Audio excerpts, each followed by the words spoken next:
귀한 찬양 감사드립니다. 오늘 2020년 새해 첫 주일인데요. 우리 인사를 나누는데 새해 복 많이 이렇게 하지 않고요.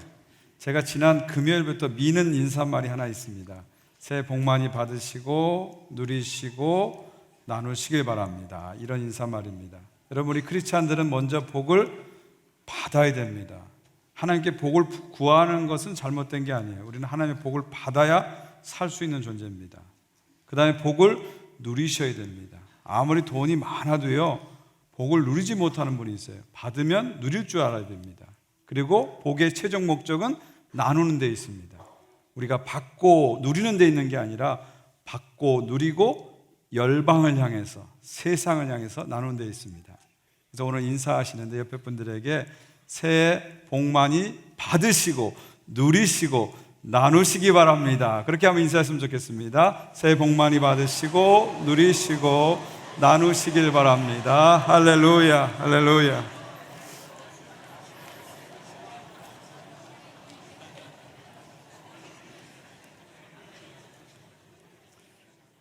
(2020년) 새해가 밝았습니다. 우리 성도님들의 가정마다 또 하시는 일마다 주 예수 그리스도부터 오는 은총과 평강이 가득하시기를 주의 이름으로 축원드립니다.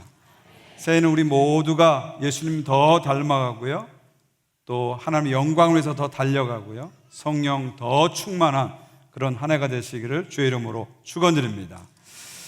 C.S. 루이스는 이런 말을 했습니다. 새로운 목표를 세우거나 새로운 꿈을 꾸기 위해 당신은 결코 늦지 않습니다. You are never too old to set another goal or to dream a new dream. 멋있는 말이죠. 그렇습니다. 더 늦지 않습니다. 여러분 모두에게 늦지 않습니다.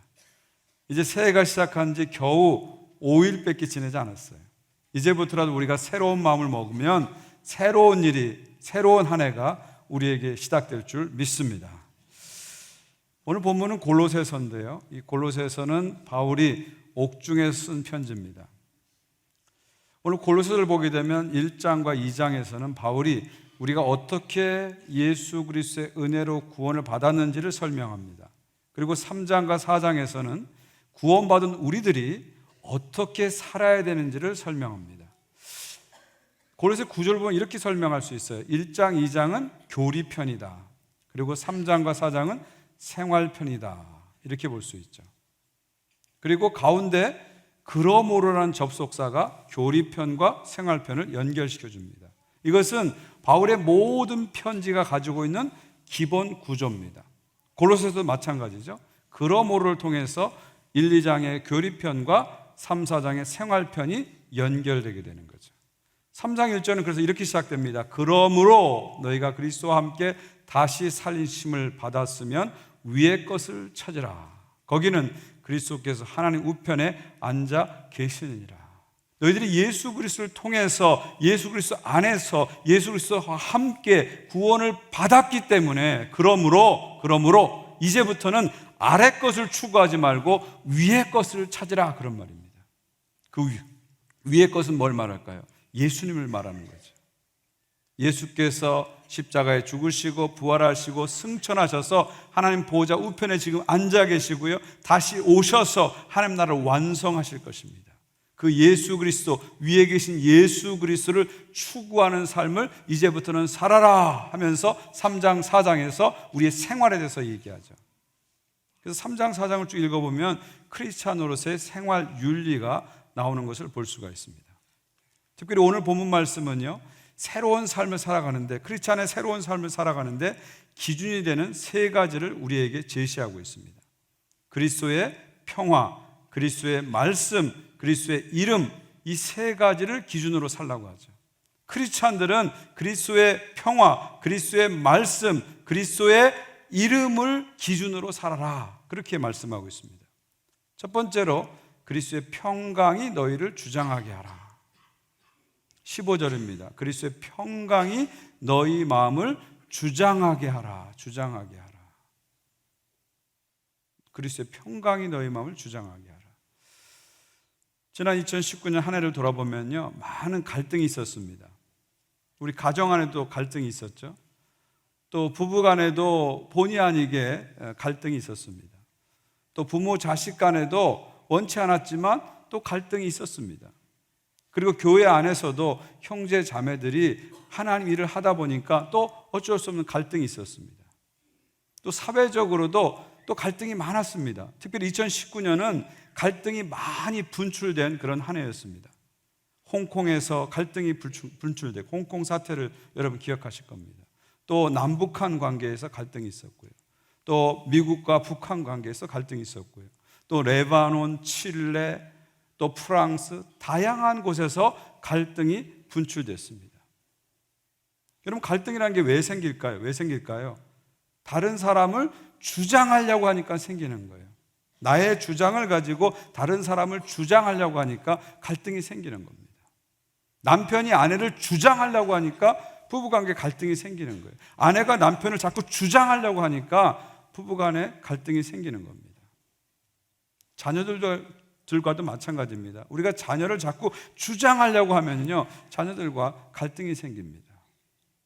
형제 자매들과도 마찬가지죠. 서로를 존중해 주지 않고 자꾸 내가 주장하려고 하면은 형제 자매들 사이에도 갈등이 생기게 되는 것이죠. 갈등을 우리가 이기기 위해서는 내가 주장하는 삶에서 그리스도의 평화가 주장하는 삶으로 삶의 패턴이 바뀌어야 됩니다. 내 감정, 내 생각, 내 의지가 자꾸 주장하는 삶에서 그리스도의 평화가 우리를 주장하는 쪽으로 삶이 바뀌게 되면 갈등이 사라지게 되고 하나 되는 역사가 나타나게 되는 거죠. 특히 여기서 주장한다는 것은요, 여기 너희 그리스도의 평강이 너희 마음을 주장하게 하라. 이 주장한다는 것은 원문을 보니까 다스린다, 지배한다 그런 뜻입니다. 다스린다, 지배한다. 그러니까 내 감정이 지배하는 게 아니라 내 생각이 지배하는 것이 아니라 그리스도의 평화가 나를 지배할 때 갈등이 사라지고 하나됨의 역사가 나타난다 그런 말이죠. 지금 바울이 이 편지를 쓸 때 이 시대적 배경은 어디입니까? 로마 제국 치하죠. 지금 바울이 편지 쓸 때 로마 제국은 아주 힘이 강해진 상태입니다. 그 막강한 군사력을 가지고 유럽뿐만 아니라 소아시아, 아프리카, 아시아까지 대제국을 건설했습니다. 로마가 막강한 힘으로 지배하다 보니까 이 당시에는 큰 전쟁이 없는 평화 시대로 들어갑니다. 이것을 가리켜서 세계사에서는 팍스 로마나, 로마의 평화 이렇게 부르죠. 바울이 살던 시대는 팍스 로마나, 로마 평화 시대입니다. 근데 겉으로 봤을 땐 평화인데요, 안을 깊이 들여다보면은 꼭 평화만 있는 것이 아닙니다. 그 안에는 약소국들이 핍박을 받고 있습니다. 억압을 받고 있어요. 사회적으로 연약한 자들이 억압을 받고 핍박을 받습니다. 그러니까 로마의 평화는 겉은 평화지만 실질적으로는 평화가 아닙니다.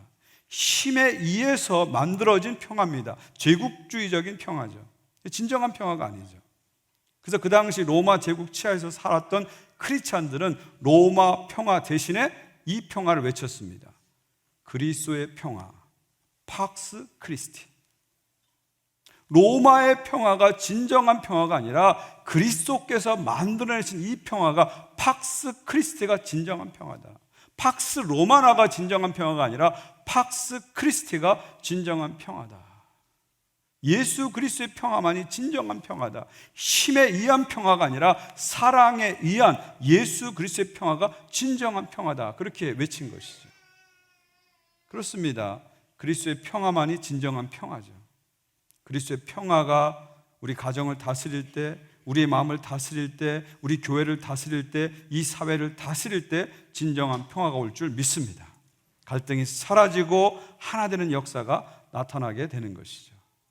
저는 2020년 한 해 동안 그리스도의 평화만이 여러분의 가정을 주장하시기를 주의 이름으로 축원드립니다. 그리스도의 평화만이 우리 교회를 주장하기를 주의 이름으로 축원드립니다. 온 세상 가운데 그리스도의 평화가 지배하는 날이 속히 와서 갈등이 사라지고 하나 되는 역사가 나타나기를 주의 이름으로 축원드립니다. 여러분, 교회는요, 세상을 향해서 거창한 것 안 해도 괜찮아요. 교회가 세상을 향해서 줄 수 있는 가장 좋은 건 뭔지 아세요? 싸우지 않고 사이좋게 지내는 겁니다. 큰 거 안 해도 괜찮아요. 싸우지 않고 사이좋게만 지내도 교회는 세상을 향해서 엄청난 메시지를 주는 거예요. 여러분, 세상은 자기 주장으로 막 나오기 때문에 다투고 갈등하고 싸우게 돼 있어요. 근데 교회가 그리스도의 평화가 주장해서 싸우지 않고 다투지 않고 사이좋게만 지내도 그게 전도가 되는 거예요. 그걸 통해서 우리는 예수님의 메시지를 전하는 것입니다. 여러분, 성 프란시스 들어보셨죠? 기독교 역사상 예수님을 가장 닮은 인물이라고 하면 모든 사람이 공통적으로 성 프란시스를 꼽습니다. 이 성 프란시스가 자기 제자들과 함께 어느 날 금식 기도를 했다고 합니다. 그런데 이번에는 금식을 좀 더 철저히 하기 위해서, 정말 육신의 욕망을 철저하게 끊기 위해서 금식하는 방에다가 맛있는 죽을 이렇게 끓여놓고 옆에다 놓고 금식을 한 거예요. 그래서 하루가 지났습니다. 이틀이 지났어요. 3일이 지났어요. 잘 참았습니다. 모든 사람이 잘 참았어요. 근데 4일째 되는 날 신참 수도사가 참지 못하고 가서 죽을 막 퍼먹는 거예요. 그러니까 다른 수도사들이 이 신참 수도사를 째려보는 겁니다. 정죄의 눈으로 바라보는 거예요. 분위기가 험악해집니다. 바로 그 순간에 스승인 성 프란시소가 죽통으로 달려가는 거예요. 죽그릇으로 달려가는 거예요. 그리고 자기도 막 퍼먹는 겁니다. 제자들이 깜짝 놀라죠. 그런 다음에 성 프란시소가 이런 말을 제자들에게 남겼다고 합니다. 안 먹고 싸우느니 먹고 사이좋게 지내자. 그렇습니다. 안 먹고 싸우는 것보다 먹고 사이좋게 지내는 것이 더 중요합니다. 우리가 신앙생활을 하면서 내 주장으로 신앙생활을 하는 것이 아니라 그리스도의 평화가 나를 주장해서 우리를 통해서 그리스도가 드러나는 그런 은혜가 있기를 주의 이름으로 축원드립니다. 두 번째로 오늘 말씀 보면 기준이 되는 것이 뭐냐면 그리스도의 말씀입니다. 그리스도의 말씀이 풍성히 거하게 하라. 그리스도의 말씀이 풍성히 거하게 하라. 거하게 하다를 헬라어로 찾아보니까 엔 오이케오 이렇게 돼 있다. 엔 오이케오 이렇게 돼 있더라고요. 엔이란 말은 인, 뭐뭐 안에 그런 뜻입니다. 오이케오는 오이코스에서 왔는데 집이란 뜻입니다. 그러니까 엔 오이케오는 한마디로 in the house 그런 뜻이에요. 집에서 그런 뜻이죠. 그러니까 그리스도의 말씀이 우리의 존재 집 안에 들어온 상태를 말하는 거예요. 그리스도의 말씀이 우리 존재 안에 들어와서 자리를 잡고 함께 사는 겁니다. 말씀이 육신이 돼서 우리 가운데 거하는 겁니다. 말씀이 우리의 일상 속으로 들어와서 우리의 일상 안에서 말씀이 나와 함께 살아가는 상태를 말씀이 거한다, 그렇게 표현한 것이죠. 근데 오늘 말씀 보니까 말씀이 우리 안에 거하는데 어떻게 거한다고요? 풍성히 거하다. 풍성히 거하다. 그냥 말씀이 떨어질 정도로 간당간당하게 우리 안에 거하는 것이 아니라 말씀이 풍성하게 넘치도록 우리 안에 거한다. 그렇게 하라고 성경은 말씀하고 있는 거죠. 오늘 본문을 이렇게 보면은요, 우리 안에 하나님 말씀이 풍성히 거하기를 하나님이 원하시는데 그 풍성히 거하는 방법을 두 가지로 제시하고 있습니다. 첫 번째는 모든 지혜로 피차 가르치며 권면하고, 이것은 이제 소그룹을 얘기합니다. 소그룹을 통해서 서로 말씀이 풍성하게 거하도록 만들어야 된다, 그런 말입니다. 여러분, 교회는요 사람들이 모이는 곳이기 때문에 항상 문제가 있어요. 갈등이 있어요. 또 자기 주장이 있습니다. 그런데 그 교회 안에 말씀이 풍성하게 되면 말씀이 문제를 덮어버리는 거예요. 그래서 말씀이 문제를 덮기 때문에 은혜로 앞으로 나가게 되는 거예요. 문제가 없기 때문에 앞으로 가는 것이 아니라 말씀이 풍성하면 말씀이 문제를 덮기 때문에 앞으로 가는 겁니다. 그런데 말씀이 떨어지고 말씀이 약해지면 문제가 막 드러나기 시작하는 겁니다. 그래서 어찌하든지 교회 안에 말씀이 풍성하도록 우리는 만들어야 됩니다. 그 첫 번째 방법이 뭐냐면 소그룹입니다. 우리 소그룹을 통해서 말씀을 자꾸 나눌 때 말씀이 교회 안에 풍성하게 거하게 되죠. 저는 2020년에 여러분 모두가 이 촌모임을 통해서, 주일 아침에 이루어지는 촌모임을 통해서 말씀이 풍성하게 여러분 안에 거하는 그런 일을 했으면 좋겠어요. 그래서 지금까지 촌모임에 안 오셨던 분들도 새해부터는 내가 말씀이 풍성해져야 되겠구나, 그런 다짐을 가지고 촌모임에 열심히 참여해 주시면 좋겠습니다. 특별히 촌모임 안에서 모임을 하실 때 말씀이 더 풍성한 그런 촌모임이 됐으면 좋겠습니다. 이런저런 신비한 이야기, 이런저런 이야기도 나눠야 되지만 그런 이야기보다는 말씀이 말하는 시간, 본문이 말하는 시간이 됐으면 좋겠어요. 그래서 자꾸 본문을 가지고 같이 말씀을 나누고 같이 생각하는 그런 소그룹 촌모임이 됐으면 좋겠습니다. 여러분, 하나님 말씀은 살아있습니다. 하나님 말씀 운동력이 있어요. 하나님 말씀은 우리의 혼과 영과 골수를 찔러 쪼갭니다. 그래서 우리가 이런저런 이야기를 하지 않아도 말씀을 자꾸 나누게 되면 말씀 자체에 파워가 있기 때문에 말씀이 우리를 변화시킵니다. 말씀이 우리를 새롭게 하는 거죠. 그래서 여러분, 촌모임 안에서 말씀을 잘 나누셔서 말씀을 통해서 은혜 받고 능력 받고 치유받는 그런 2020년이 되시기를 주의 이름으로 축원드립니다. 또 2020년은 특별히 통독 세미나를 합니다. 오늘 이제 마감을 하는데요. 여러분 많이 등록하셔서 이 세미나를 통해서 여러분 안에 말씀이 풍성한 그런 시간이 되었으면 좋겠습니다. 여러분, 이 세미나 일단 등록만 하시면요, 창세기부터 계시록까지 하나님 나라는 관점에서 성경을 정확하게 이해하게 되죠. 그리고 시대 순으로 성경을 이해하게 됩니다. 그리고 그룹으로 같이 읽기 때문에 내가 좀 힘들어도 서로 자극하고 격려해서 나도 모르는 사이에 하다 보면 계시록 마지막 장 읽게 돼요. 그래서 일단 등록하시면 여러분들이 성경을 꼭 한 번 이번에 통독하게 될 것입니다. 크리스찬으로 살아가면서 성경을 한 번 안 읽어봤다는 것은 참 부끄러운 일입니다. 이번 기회에 꼭 모든 분들이 참석하셔서 성경을 통독하는 그 통독을 통해서 여러분 안에 말씀이 풍성해지는, 풍성이 거하는 그런 은혜가 있기를 바랍니다. 또 우리 교회가 하는 115 묵상운동, 매 주보마다 매 주일 매일 어떤 말씀 묵상할지 본문이 나가게 됩니다. 그걸 보시고 여러분이 매일 묵상하면서 말씀이 풍성하도록 그렇게 만드십시오. 어떤 분들은 그런 생각하시는 분도 있어요. 읽으면 뭐예요? 읽으면 금방 까먹는데. 들으면 뭐예요? 오늘 이렇게 설교 들었는데 다음 주에 무슨 설교했다가 다 잊어버립니다. 뭐 읽어봤자 들어봤자 다 잊어버리는데요. 그렇게 말씀하세요. 근데 여러분, 그렇지 않습니다. 잊어버리는 것 같죠?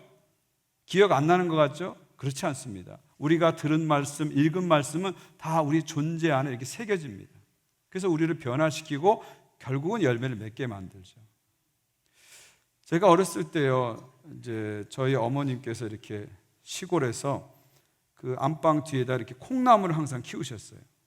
겨울이 되면 요즘처럼 야채가 풍성하지 않잖아요. 옛날에는 냉장고도 없고 또 야채 가게도 없으니까 겨울엔 야채 먹기가 어려우니까 항상 방에다가 콩나물 키우셨어요.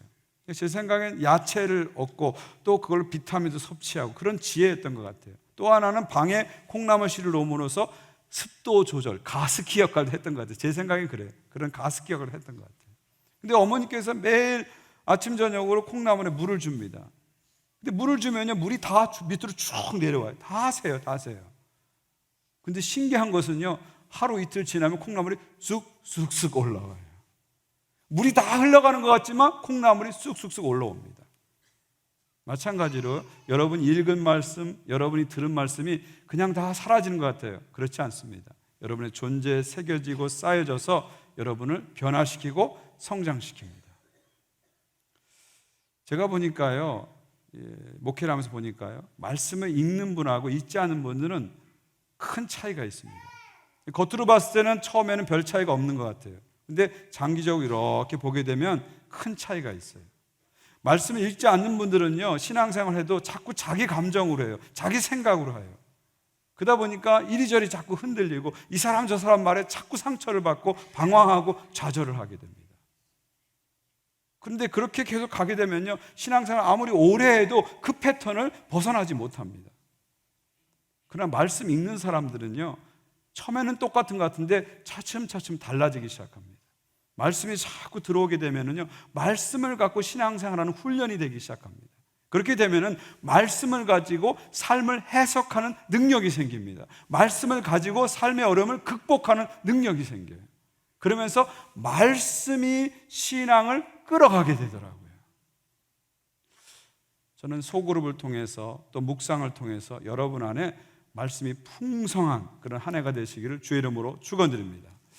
두 번째 방법은 시와 찬송과 신령한 노래를 부르며, 이건 예배를 말하는 거죠.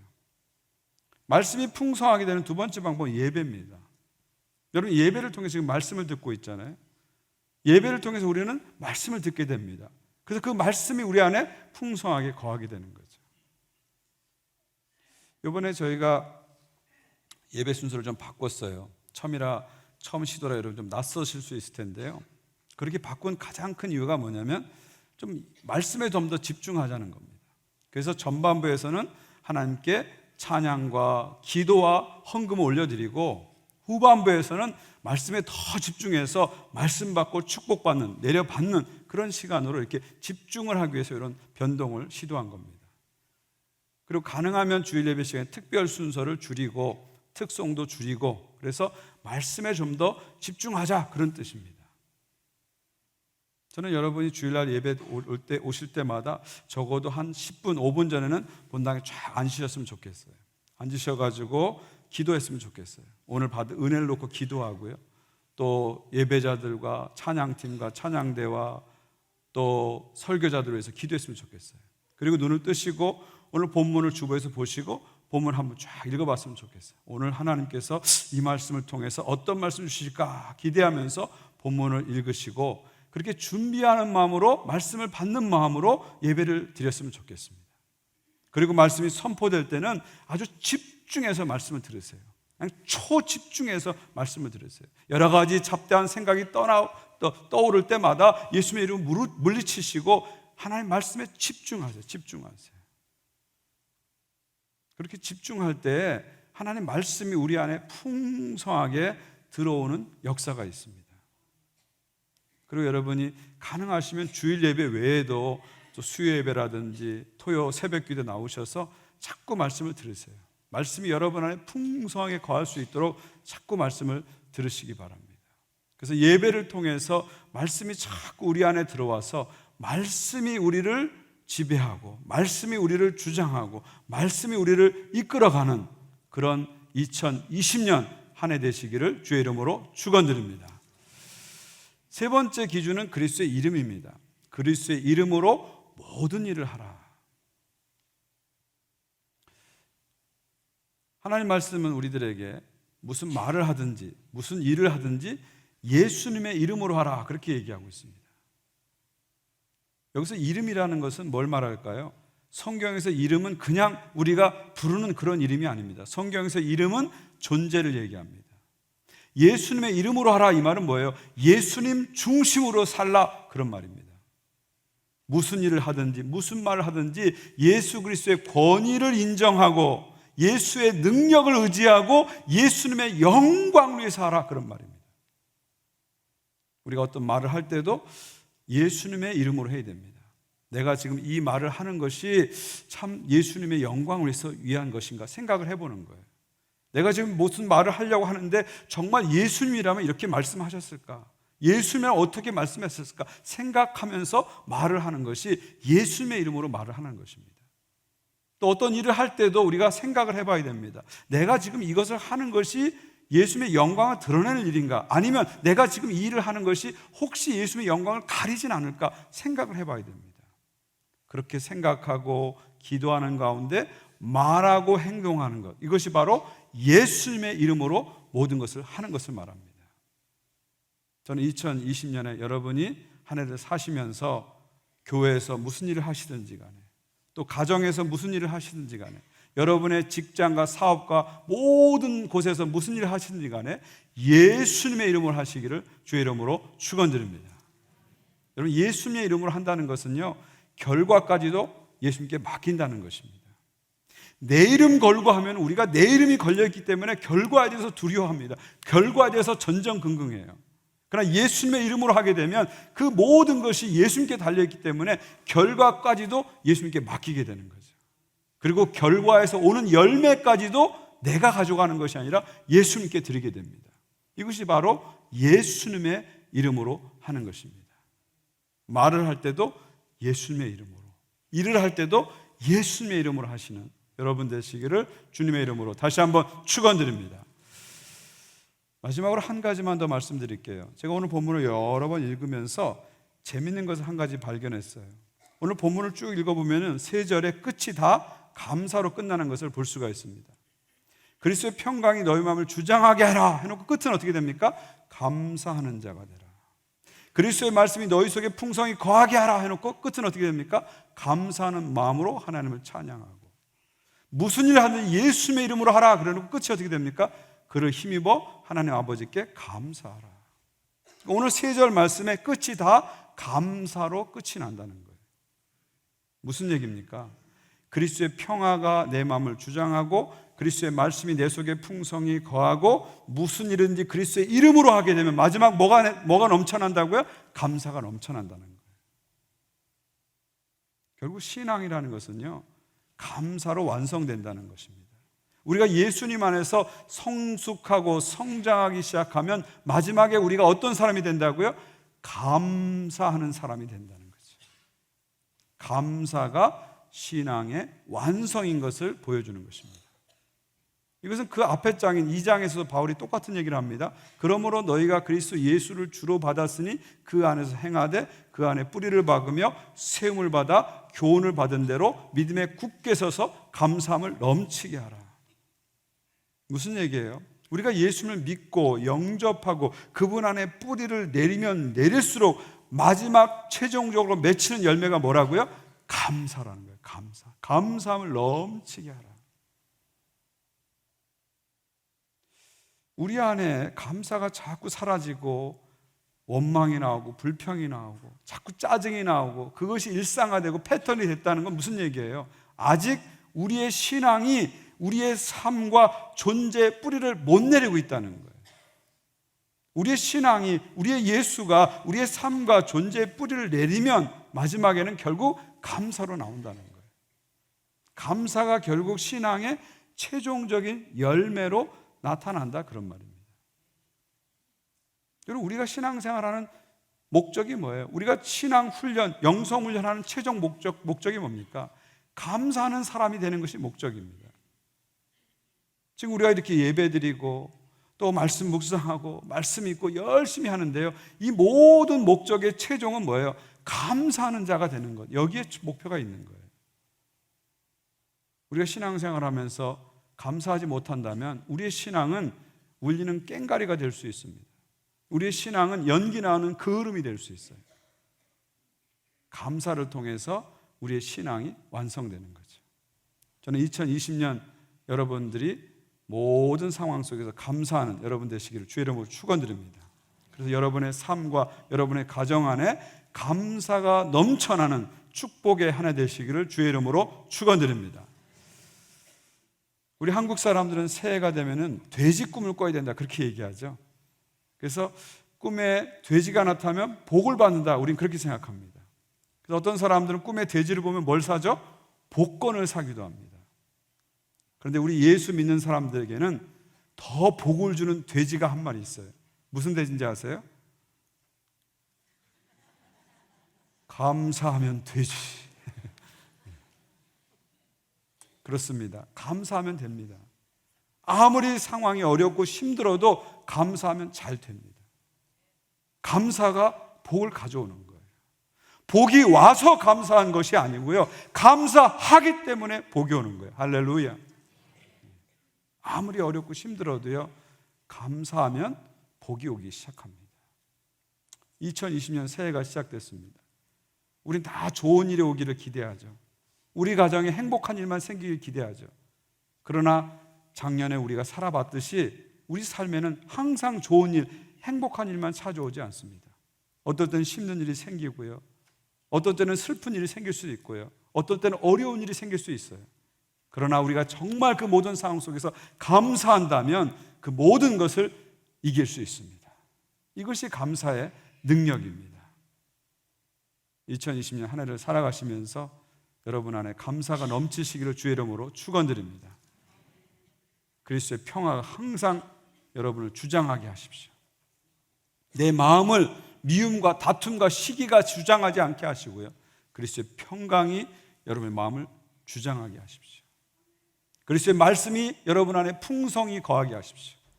여러분의 생각과 여러분의 여러 가지 염려, 근심이 여러분 안에 거하는 것이 아니라 그리스도의 말씀이 여러분 안에 거하는 그런 축복의 한 해가 되시기를 축원드립니다.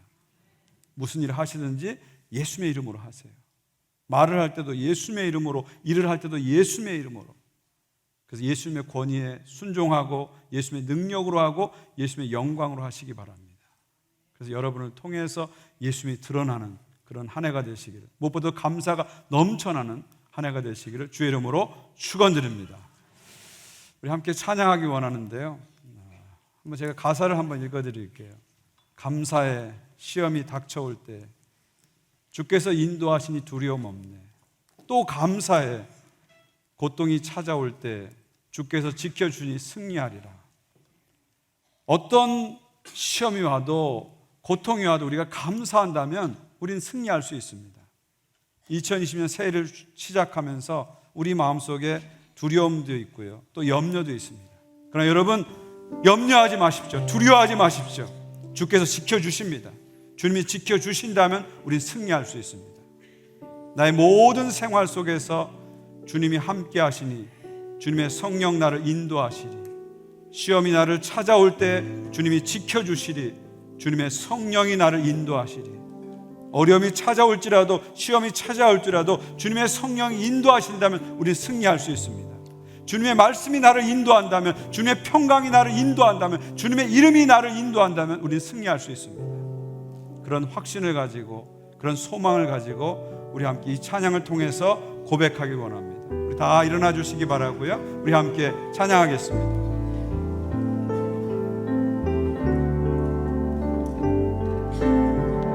감사해, 감사해. 시험이 닥쳐올 때에 주께서 인도하시니 두려움 없네. 또 감사해, 또 감사해. 고통이 찾아올 때에 주께서 지켜주시니 승리하리라. 모든 생활 속에서 나의 모든 생활 속에서 주님이 함께 하시니 주님의 성령 나를 인도하시리. 시험이 나를 찾아올 때 주님 지켜주시리. 주님의 성령 나를 인도하시리. 감사해, 감사해. 시험이 닥쳐올 때에 주께서 인도하시니 두려움 없네. 또 감사해. 고통이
같이 기도했으면 좋겠습니다. 2020년 새해가 밝았습니다. 두려움도 있고요, 걱정, 염려가 있습니다. 그러나 오늘 하나님 말씀이 우리에게 말씀합니다. 그리스도의 평화가 주장하게 하라. 그리스도의 말씀이 풍성히 거하게 하라. 모든 일을 그리스도의 이름으로 하라. 그러면 주님의 성령이 너를 지켜주리라. 시험이 와도 고통이 와도 주의 성령이 너를 지켜주리라 약속하고 있습니다. 오늘 이 말씀 붙잡고 올 한 해를 주님께 맡겨드리면서 그리스도의 평화와 그리스도의 말씀과 그리스도의 이름으로 사는 2020년 되게 하여 주시옵소서. 우리 함께 기도하겠습니다. 하나님 아버지 감사합니다. 오늘도 말씀으로 찾아오셨습니다. 우리가 어떻게 살아야 될지, 새해를 어떻게 살아야 될지 말씀해 주셔서 감사합니다. 그리스도의 평화를 붙잡고 살고, 그리스도의 말씀을 붙잡고 살고, 그리스도의 이름으로 살고, 주님 자녀들에게 역사하셨습니다. 그리스도의 평화, 그리스도의 말씀, 그리스도의 이름을 붙잡고 승리하고 주옵소서. 어떤 시험이 찾아와, 어떤 고통이 찾아와, 예수님의 이름으로, 예수님의 능력으로 승리하고 주의 자녀들 주시옵소서. 주여 주시옵소서. 주여 역사하여 주시옵소서. 주여 도와주시옵소서. 주여 은혜를 베풀어 주시옵소서. 주여 도와주시옵소서.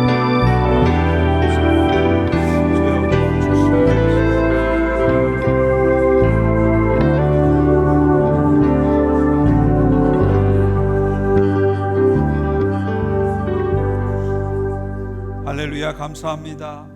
새해 첫 주일에 무엇을 기준으로 살아야 될지를 알려주셔서 감사합니다.